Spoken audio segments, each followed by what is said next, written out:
네, 실시간 진단해드립니다. 인터넷 게시판에 5372님께서 문자 보내주셨는데요. 많이 내려가서 답답하다라고 하셨어요. 답답한데 왜 안 해주십니까? 라고 하셨는데요. 바로 해드릴게요. 우진, 매수가 8,000원에 비중 30% 갖고 계시는데요. 오늘 주가가 7,550원에 마감됐네요. 10%는 안 되는 손실이시죠? 이재호 차장님. 네, 이분 많이 답답해 하시는데요. 어떨까요?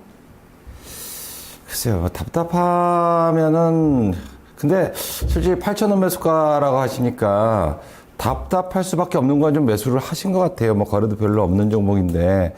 그러니까 앞으로는, 일단 뭐 시장 추이도 잘 읽어야 되겠고, 그거에 어렵다라고 하면 일단 뭐 차트를 봐가지고 이제 8,000원 본다라고 하면은 계속 쭉 내려왔다가 그냥 아주 거래도 없이 줄줄 흘러내리는 구간에서 매수하신 것 같은데, 이런 구간에서 매수하시면은 10중 8구 이렇게 추가 하락이 나오게 됩니다. 그렇기 때문에 앞으로는 이런 종목 절대로 매수하지 마세요. 차라리 거래 터지면서 상방으로 돌렸을 때 그때 매매하는 것이 훨씬 더 안전하지 않겠냐. 예. 작년 3분기까지 뭐 적자였죠. 우진이라는 업체가. 네, 원전 그 업체인데, 일단 원전 개축기 발주가 이제 4분기 때 좀 뭐 집중 될 것으로 이제 보였고, 그래서 4분기 때 좀 대폭 흑자 전환한 것 같아요. 한 뭐 20억 가까이 영업이익 기준으로 흑자 전환을 하면서 전체적으로도 11억 정도 흑자 전환을 만들어 간 것 같습니다. 근데 우진이 이제 4분기 때 실적 흑자 전환이 뭐 20억 정도가 아니라 한 40억 이상 정도를 한번 시장에서 기대를 했는데, 거기에 이제 못 미치는 흐름이 나오자 뭐 추가 하락이 좀 나온 부분들이 아니겠는가, 뭐 그렇게 판단을 하고 있고요. 대신에 이제 주가는 많이 빠졌기 때문에 현재 구간에서는 추가 하락이 뭐 나온다 하더라도 반등은 또 발빠르게 돌아올 수 있지 않겠나, 뭐 그렇게 생각은 되어지는데, 올해 전반적으로 이제 그 발주라든가 또 실적 자체는 작년보다 나아질 것으로 뭐 기대를 하고 있는 그런 종목이에요. 뭐 그렇다면은 현재 구간은 매도 손절 그 라인은 좀 지난 그 부분들이 아닌가 이렇게 판단을 하는데, 그렇다 하더라도 일단 우진이 반등이 나와도 시청자님 매수하신 가격 8,000원, 여기 잠깐 머물러 있다 이제 추가 하락을 만들어 갔기 때문에 강력한 뭐 거래 흐름이 나오지 않는 한 8,000원 정도가 저항이 되겠습니다. 그래서 반등이 들어와서 8,000원 정도 들어오게 된다라면 비중을 절반 정도 줄이든가 아니면 전략 매도 후에 종목 교체를 하는 것이 제가 봤을 때는 훨씬 더 유리하다. 이 원전 관련된 우진 같은 경우는 올해 글쎄요, 반등은 가능하나 전체적으로 시장을 주도할 수 있는 그런 종목군에 속할 가능성이 굉장히 희박하다, 그렇게 판단을 합니다. 그래서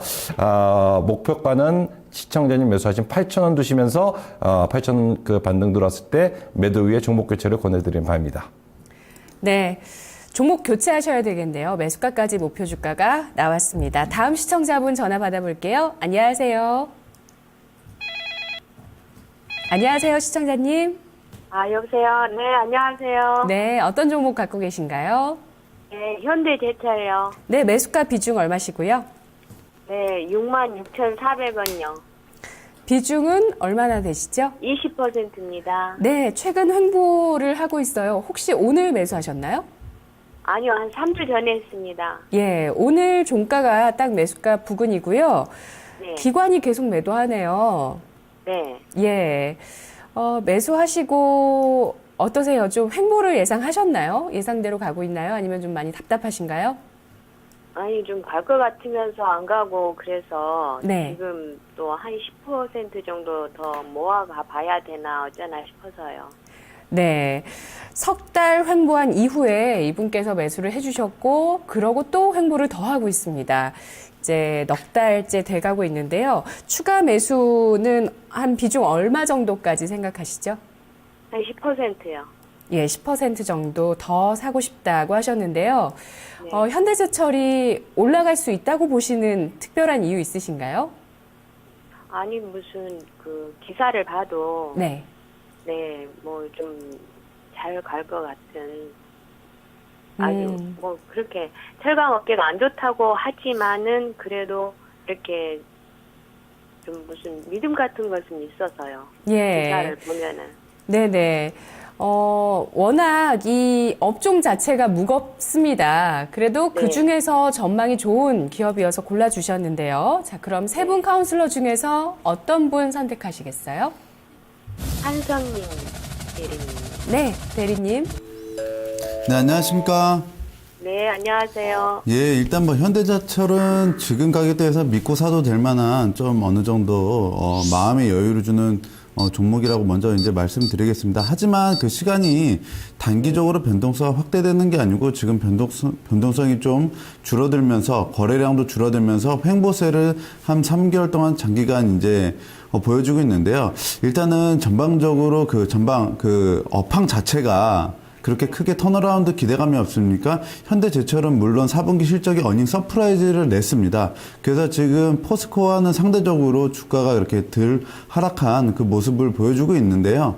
일단은 이번 연도도 그 건설 경기가 좀 좋아질 것으로 이제 분석되고 있어서 그 건설 쪽에 이제 봉연강 매출이 실적 개선세를 이끌 것이라고 전망되고 있습니다. 영업이익률 기준으로도 한 10%대는 이번 연도 성장성을 지금 보여줄 만한 종목이고요. 그리고 지금 패밀리가 있죠. 현대자동차에서 이제 현대자동차나 기아차에서도 이제 어느 정도 깔리는 그 실적이 있습니다. 현대제철의 그 물량들이 답보되기 때문에 아마 철강주 쪽에서는 현대제철을 탑픽으로 좀 기관들이 선호할 만한 이유들이 여럿 있습니다. 하지만 지금 업황 자체가 너무 그 공급과잉으로 이제 죽어 있기 때문에 지금 가격에서는 큰 기대 수익률보다는 지금 구간에서 10% 정도 더 추가 매수를 하시는 것은 바람직한 판단이라고 생각하시는데 목표가를 좀 짧게 들고 가시는 게 좋을 것 같습니다. 단기에는 이 횡보 국면, 그러니까 지금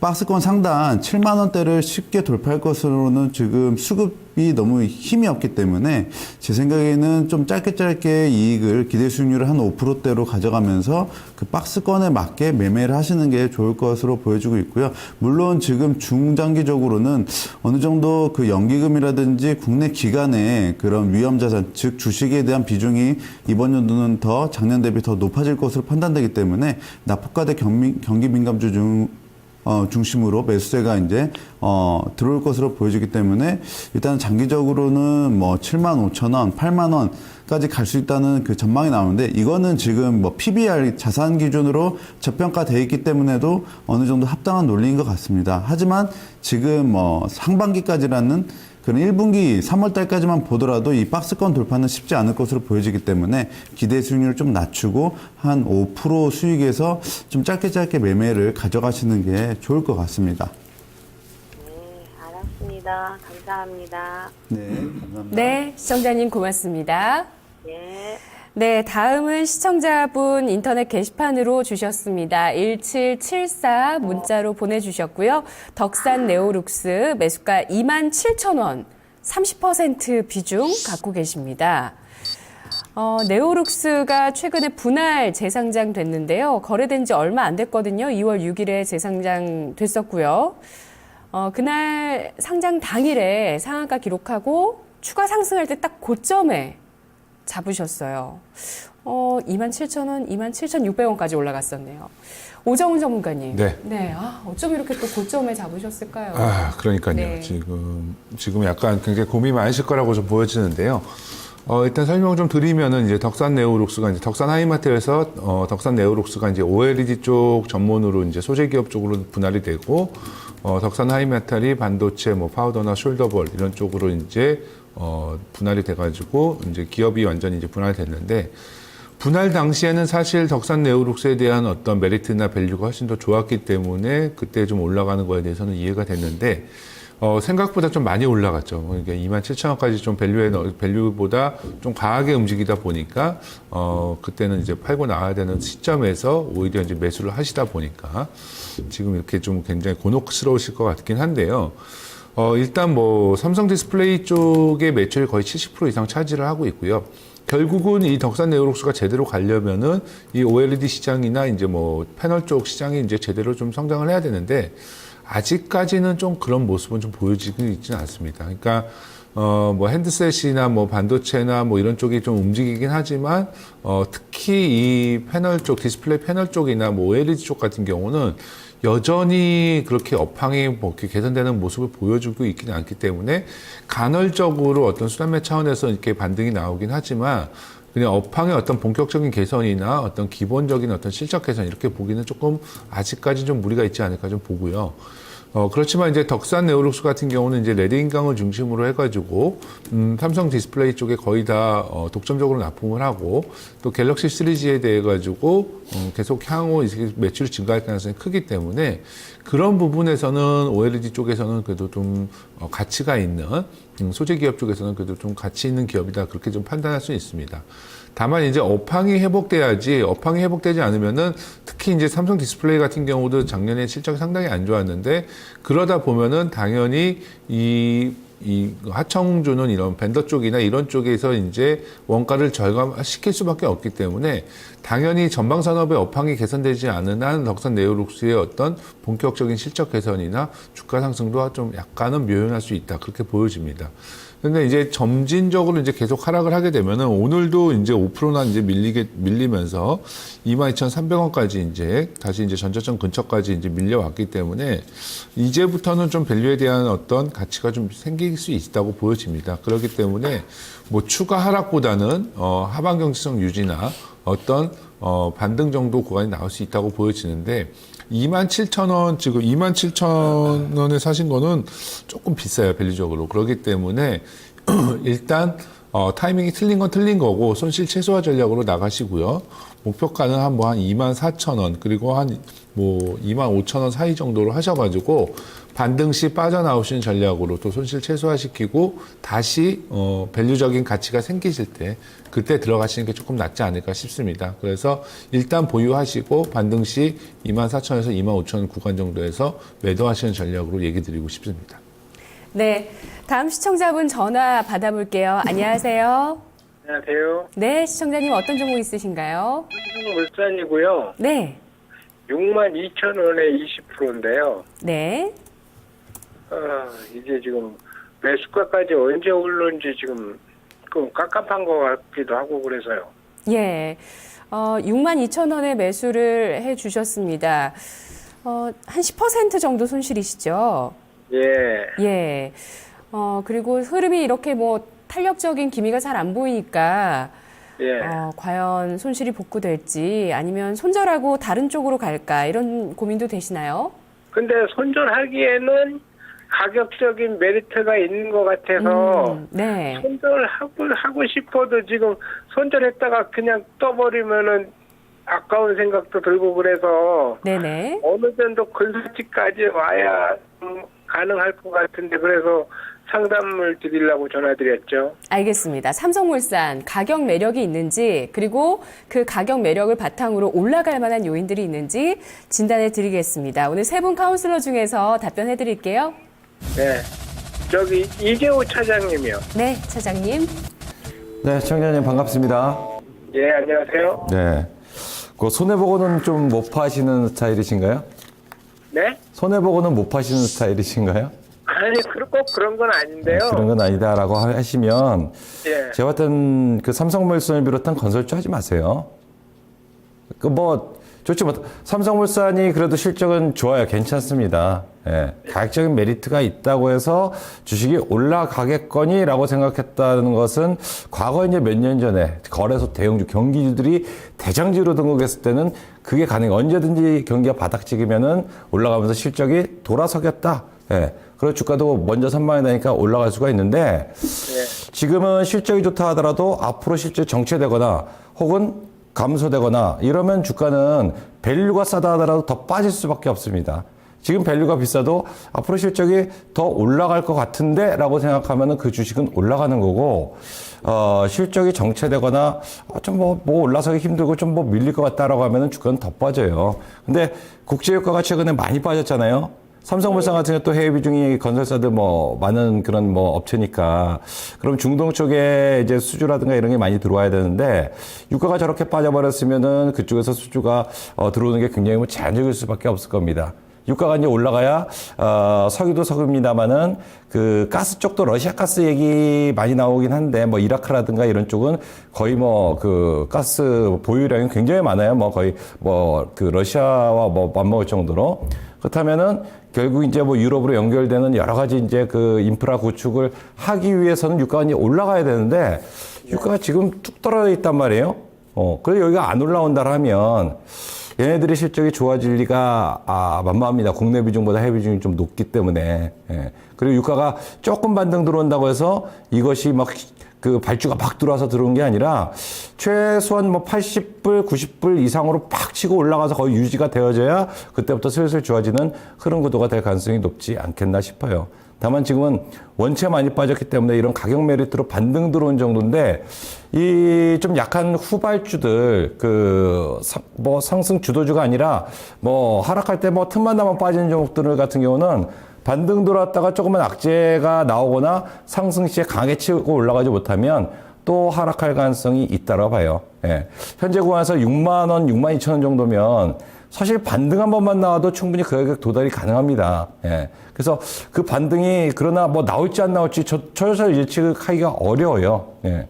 그렇다면 현재 자리에서 제가 권해드리고 싶은 전략은 이 손실이 났기 때문에 10% 정도 손실이 났기 때문에 파는 게 이제 아깝다라고 하면 저는 뭐 한 절반 정도라도 한번 뭐 매도를 하고 나머지는 조금 이제 그 매수가 근처까지 좀 기다린다 하더라도 종목 교체라는 쪽이 훨씬 더 유리하지 않겠나. 뭐 저는 뭐 그리 생각을 하고 있어요. 물론 당장 다음 주에 반등 들어오면은 네, 제가 욕을 먹을 수는 있겠습니다만은 그래도 욕을 먹을 때 먹다 하더라도 지금 이제 주도 섹터가 아니고 반등 나오면은 더 가기 힘든 주식이라 한다 그러면은 매도 의견을 드리는 게 맞다라고 저는 생각이 되어서 좀 비중 축소나 매도 의견을 좀 드리고 싶네요. 아니요. 그럼 한 가지만 더 문의드릴게요. 네. 아파트 값이 좀 움직인다는데 아파트 값 부양하는 거하고 삼성물산 주가 그렇게 국내 아파트 값을 고려하신다 그러면 현대산업을 사셔야죠. 삼성물산이 아니고 삼성물산 뭐 현대건설 뭐 이런 쪽은 거의 뭐 해외 발수주 이런 걸로 이제 움직이는 쪽이니까 그죠? 예. 비중 자체가 해외 쪽이 높기 때문에 예. 국내 주택 시장이 아파트가 올라오고 개선될 가능성이 있다라고 하면은 현대산업 쪽이 맞죠. 삼성물산이 아니고. 요거 또 무겁기도 엄청 무거운 종목이고. 그죠? 근데 회사가 괜찮아서 그걸 했는데 이렇게 빠질지는 몰랐죠. 근데 크게 빠진 건 아니니까 시청자님 매수 가격 대비 사실 경기 관련주 뭐 작년도나 재작년에 잘못 샀으면은 지금 반토막 반토막 나 있어요. 그러니까 그건 좀 감안하시고 반등 한번 나오면은 조금 이제 건설주나 이런 쪽은 매도를 준다라는 생각 기본 개념을 가지고 접근하시기 바라겠습니다. 그거는 어차피 전문가님이 그렇게 말씀하셨으니까 손절가 그런 건 안 주시겠네요. 손절가는 5만 원, 5천 원 잡으세요. 그 정도 이탈하면은 조금 이제 비중이라도 좀 줄여놓고 딴종 매매하는 게 훨씬 유리하다고 생각합니다. 근데 지금 딱히 갈아타갖고 수익을 볼 만한 마땅한 종목이 없잖아요, 지금. 왜 없어요? 굉장히 많이 있죠. 이런 종목은 지금 수익 보기가 힘들어요. 네. 네, 시청자님. 예. 네, 다음에 또 통화하죠. 고맙습니다. 네, 감사합니다. 네, 또 다음 시청자분 연결해 볼까요? 안녕하세요. 네, 안녕하세요. 네, 어떤 종목 갖고 오셨죠? 네, 영흥철강. 네, 매수가 비중 얼마십니까? 네, 1,800원 30%. 네, 30% 비중 수익 알토란 같이 나오고 계시네요. 감사합니다. 네, 1,915원 마감됐습니다, 오늘. 네. 네, 궁금하신 점 있으신가요? 예. 얼마까지 가면 될까 초보라서요. 예. 잘 모르니까 얼마에 팔면 될까 하고요. 네네. 최근 손절가는 반등 얼마인가고요? 주면서 서서히 주면서 올라오다가 오늘 윗꼬리도 달고 음봉을 기록했습니다. 네. 자, 세 분 중에서 어떤 분의 의견 듣고 싶으세요? 오정훈 전문가님요. 네, 오정훈 전문가님. 네, 시청자님 안녕하십니까? 네, 감사합니다. 네, 수고하십니다. 네, 일단 뭐 영철강 소폭이나마 이제 수익 나신 거 이제 축하드리고요. 예, 예. 영철강 같은 경우는 이제 각종 이제 죄송합니다. 각종 산업용 철강선 쪽을 이제 생산하는 그런 업체인데 지금 그러니까 어떻게 좀 입장을 정리를 하셔야 되냐면은 기업으로 정리를 하셔야 돼요. 기업으로 접근을 해가지고 중장기적으로 어떤 가치를 믿고 꾸준하게 그냥 중장기로 가져가실지 아니면은 지금 업황적으로 봤을 때는 이런 철강 쪽이 그렇게 좋지는 않아요, 사실은요. 예. 그렇기 때문에 그런 부분들에서는 굉장히 좀 다른 종목들에 비해서 약간 소외되거나 약간 지루해질 수도 있긴 하지만 그래도 가치는 있기 때문에 저는 조금 끌고 가시는 게 좀 낫지 않을까 그렇게 보고 있는데요. 예, 예. 영철강 같은 경우는 지금 앞에서 얘기 드린 것처럼 이런 어떤 건설이나 토목, 기계, 뭐 자동차 쪽에 관련된 각종 철강선을 이제 생산을 하고 거기다가 이제 추가로 이제 그 냉각 코일 원재료인 그 IT 와이어라는 어떤 신규 생산을 이제 같이 좀 추가로 이제 붙여놨습니다. 거기다가 호재는 많이 있어요. 앞에서 뭐 현대제철이나 뭐 철강 부분들 이제 뭐 문의하신 시청자님들 계시지만 그런 종목들에 비해 가지고는 상당히 뭐 플러스 알파적인 요소가 많이 있는데 최근에 이제 시노펙스라는 기업에서 이 철강용 그 포장재, 철강 포장재 1위 사업부를 인수를 했기 때문에 그 부분이 바로 이제 실적이나 이런 부분으로 이제 인식이 올해부터는 실적이 상당히 개선될 가능성이 상당히 높아 보입니다. 그렇기 때문에 다른 종목, 다른 철강 업종에 비해서는 영철강이 생각보다는 조금 더 견고하고 강하게 움직일 가능성이 좀 커 보이고요. 다만 이제 업황 자체는 그렇게 좋지는 않다. 그러니까 철강 업황에 대해서는. 그렇기 때문에 너무 목표가를 길게 놓고 가져가지 마시고요. 일단 목표가는 제가 제시하기는 한 2,150원 정도까지는 한번 충분히 노려볼 수 있는 구간이 있습니다. 그러니까 그 정도까지는 홀딩 해보시고 그 다음에는 다시 종목을 한번 교체해 보시는 게 좋지 않을까 그렇게 보고 있습니다. 네, 감사합니다. 네. 네, 시청자님 화이팅 네, 하세요. 네, 감사합니다. 고맙습니다. 오늘 종목 카운슬러 여기까지입니다. 저희 전체적으로 철강주 오늘 두 가지 봤네요. 현대제철, 영철강 봤고요. 이 두 가지 종목을 포함해서 업황이 그다지 좋지 않다는 종목들이 좀 많았습니다. 업황이 좋은 종목, 또 강한 종목, 성장하는 종목 어디 없을까요? 고점에서 잡지 않을 뭔가 좋은 종목 좀 찾아봐야죠. 모든 투자가 마찬가지인 것 같습니다. 다 하나의 확률이고 가능성일 뿐인데요. 저희 프로그램 내용도 하나의 투자 의견입니다. 투자 판단은 최종 책임 시청자 여러분께 있습니다. 다음 주에 뵙겠습니다. 고맙습니다.